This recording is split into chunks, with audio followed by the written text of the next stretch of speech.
Amit Shah tour తెలంగాణలో వేడి పుట్టించింది. అమిత్ షా లెక్కలకి కేసీఆర్ కౌంటర్తో రాజకీయం రసవత్తరంగా మారింది. ఆధారాలు బయటపెట్టి అటు కేంద్రాన్ని ఇటు బీజేపీని దుమ్ము దులిపేశారు సీఎం.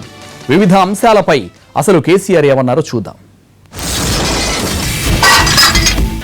90,000 కోట్ల రూపాయలు తెలంగాణ రాష్ట్రానికి ఇప్పటికే ఇచ్చాం అని గత సంవత్సరం చెప్పారు. సరేలే ఏం మాట్లాడతానని చెప్పి వదిలేసినాం మేము. దాని తర్వాత కూడా ఇక్కడ ఉండే స్థానిక నాయకులు, ఇక్కడ రాష్ట్ర అధ్యక్షుడు కావచ్చు, శాసనసభాపక్ష నాయకుడు కావచ్చు, మా అమిత్ షా గారు చెప్పింది 100% కరెక్టు, మేము చర్చకు కూడా సిద్ధంగా ఉన్నాం అని ఆయన పోయిన తర్వాత కూడా ఒక వారం రోజుల దాకా మాట్లాడారు. ఆయన గరీబ్ గారు వాళ్ళు ఎప్పుడు పదవులు చేయలేదు, ప్రభుత్వాలలో పనిచేయలేదు, వాళ్ళకి లెక్కాచారం పెద్దగా తెలియదు, అది వారి అజ్ఞానం అనుకుని వదిలేద్దామని చెప్పి వదిలేసాం మేము. To be very frank, KCR స్వభావరీత్యా మీకు తెలుసు, వ్యక్తిగతంగా నన్ను 10 మాటలు తిట్టినా నేను పడతాను. కానీ తెలంగాణ రాష్ట్రాన్ని కించపరిచే విధంగా, రాష్ట్ర అభివృద్ధిని కుంటుపరిచే విధంగా, రాష్ట్ర వ్యవస్థనే ఒక అవమానకర పద్ధతిలో మాట్లాడితే మాత్రం నా ప్రాణం పోయినా నేను కాంప్రమైజ్ కాను. ఇది చాలా కష్టపడి సంపాదించుకున్న రాష్ట్రం. ప్రపంచం ముందు, దేశం ముందు నిలిచి గెలిచే ప్రయత్నంలో పూర్తి అవినీతి రహితంగా కడుపు నోరు కట్టుకొని డిసిప్లిన్తో ఒక నిబద్ధతతో పనిచేస్తున్న ప్రభుత్వం. దేశంలో ఏ రాష్ట్రంలో కూడా సాధించినటువంటి అనేక టార్గెట్స్ సాధిస్తున్న రాష్ట్రం. ఇంతమంది ప్రశంసిస్తూ ఉంటే అమిత్ షా గారు దానికి అడ్డంగా చాలా దుర్మార్గమైనటువంటి పద్ధతిలో మాట్లాడినారు. మరి ఎందుకు ఆ విధంగా మాట్లాడని నాకు తెలియదు. ఆయనకు స్థానిక నాయకులు ఇచ్చినరా, ఆయన సొంత కవిత్వమా, కానీ చాలా బ్లాటెంట్ లైస్, అద్భుతమైనటువంటి అబద్ధాలు, అసత్యాలు వారు చెప్పినారు. అది వారికి శోభ ఇచ్చేది కాదు. వేరే మనిషి అయితే నేను కూడా లైట్ తీసుకుందాను, ఒకసారి అయితే లైట్ తీసుకుందాం. కానీ దేశాన్ని పరిపాలించేటువంటి అధికార పార్టీ యొక్క అధ్యక్షులు వారు చెప్తే అది ఎండార్స్ అవుతుంది. నేను మౌనం పాటించినట్టయితే అంగీకరించినట్టు అవుతుంది. నాకు ఎందుకంటే తెలంగాణ ప్రగతి కుంటుపడుతుంది. ఇది వ్యక్తిగతంగా రాజకీయాలుగా, రాజకీయాలుగా ప్రజలు నిర్ణయిస్తారు. We're not worried. ఇక్కడ బీజేపీ పార్టీ స్థాయి ఉందో నాకంటే మీకు బాగా తెలుసు. ఆయన ఇక్కడ మేము గవర్నమెంట్ స్థాపిస్తున్నామన్నారు, అప్పుడప్పుడు నాకు కూడా కలబడుతుంది నెక్స్ట్ సెంట్రల్ గవర్నమెంట్ నేనే స్థాపిస్తున్నాను. అవుతుందా? నేను ప్రైమ్ మినిస్టర్ అవుతానా? అంత ఈజీగా ఉంటుందా? దాన్ని జోకులాగా తీసుకుంటే ఎవరైనా కూడా, వాస్తవాలు తెలిసిన వాళ్ళు, గ్రౌండ్ తెలిసిన వాళ్ళు దాన్ని పరిహాసంగా తీసుకుంటాం, ఏదో తమాషగా తీసుకుంటాం. But we are not scared of that. We are not. డెమోక్రసీలో ప్రతి వాళ్ళకు కూడా ప్రయత్నం చేసుకునే హక్కు ఉంది. ఎవరి ప్రయత్నం వారు చేసుకోవచ్చు. Mister Amit Shah is welcome to do that. వాళ్ళ పార్టీని విస్తరించుకోవడానికి, పెంచుకోవడానికి వాళ్ళు అన్ని ప్రయత్నాలు చేసుకోవచ్చు. మాకు అభ్యంతరం లేదు.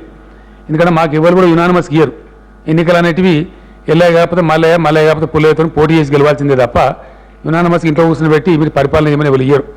We know fully well, we understand, we're fully conscious that we should fight and win the election. వారు చెప్పిన పచ్చి అబద్ధాలు ఎట్లనే పచ్చి అబద్ధాలు నేను రిపీట్ చేస్తూ ఉన్నా. అది తెలిసి కూడా చెప్పరు, తెలియక పొరపాటును కూడా చెప్పరు. అది అంత బ్లాటెంట్ లైఫ్ చెప్పకూడదు ఆ స్థాయి వ్యక్తి. మేము ఎక్స్పెక్ట్ చేయమట్లా. ఆ స్థాయి వ్యక్తి చెప్పిండు కాబట్టి చెప్పాల్సి వస్తుంది.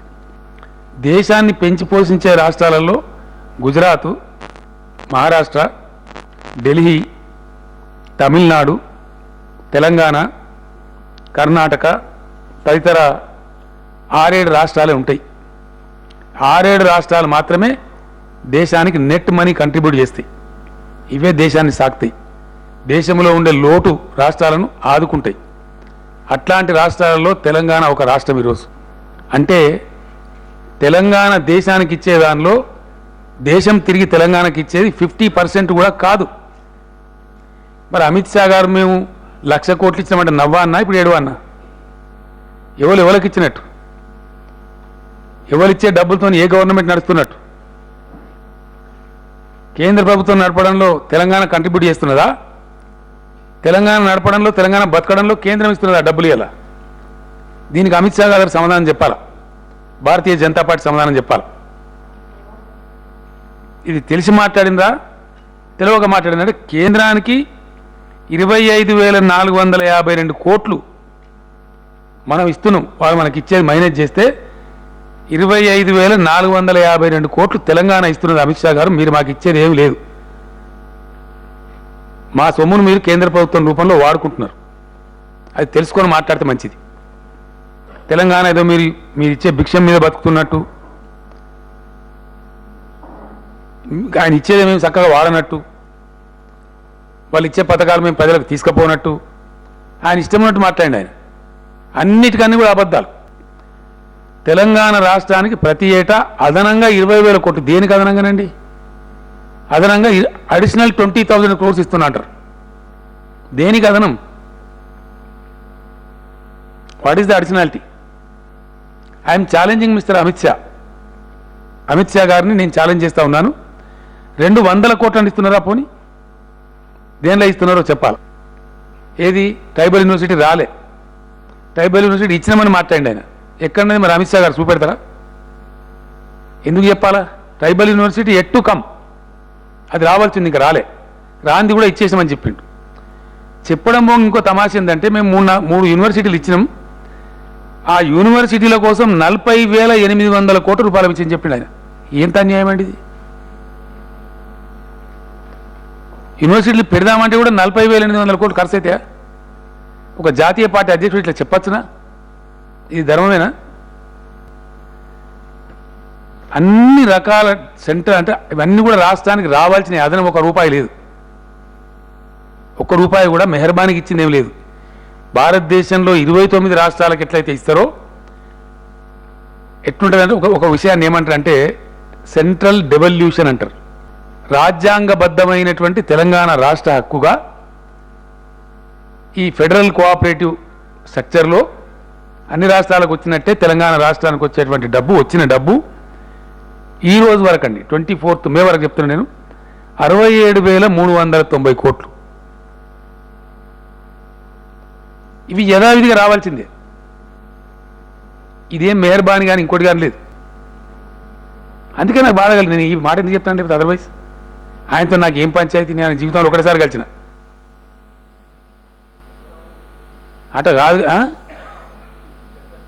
అట్ట కాదు. నేను ఏమంటున్నా అంటే ఇప్పుడు ఈ అమిత్ షాలు భ్రమిత్ వీడికి వచ్చి నల్గొండ శివరస్తల పాములాట పెట్టి మా ఇష్టం వచ్చిన డామ్ డీమ్ టకారం అంటే నడుస్తుందా? ఇట్లా మంది చాలా మంది భ్రమిత్ షాలను చూసిన కేసీఆర్. ఎట్లయితుంది? మంచి మాటకు మంచి మాట, గౌరవిస్తే గౌరవిస్తారు. కానీ నువ్వు బిలిటిల్ చేసి ఇష్టం వచ్చిన పద్ధతి నేను మాట్లాడిపోతా అంటే you are official party president.